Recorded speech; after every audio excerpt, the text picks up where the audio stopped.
pemerintah telah menentukan biaya penyelenggara ibadah haji atau BPIH 1445 Hijriah atau 2024 Masehi sesuai yang telah disepakati bersama di angka rata-rata sebesar 93,4 juta rupiah.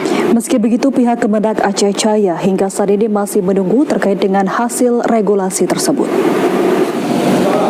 Pihak Kemendag Aceh Jaya hingga saat ini masih menunggu aturan yang dikeluarkan oleh pemerintah, di mana saat ini masih menunggu ketetapan Presiden terhadap penetapan khusus bagi setiap provinsi.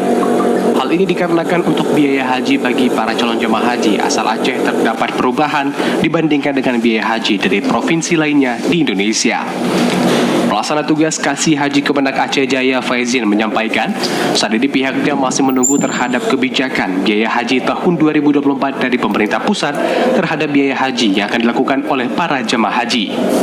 Menurutnya, dalam penyelenggaraan biaya haji tahun 2024 sejauh ini, pemerintah telah menetapkan secara nasional, namun untuk biaya haji bagi Provinsi Aceh masih menunggu penetapan dari Presiden terkait biaya haji tersebut.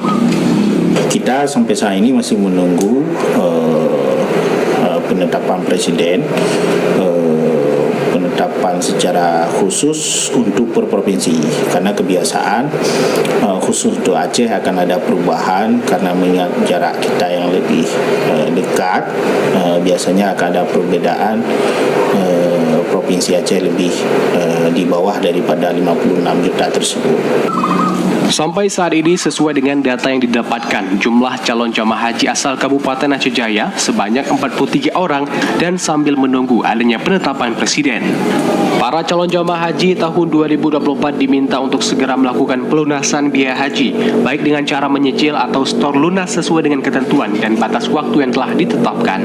Dari Aceh Jaya, Musliadi, TV Aceh melaporkan.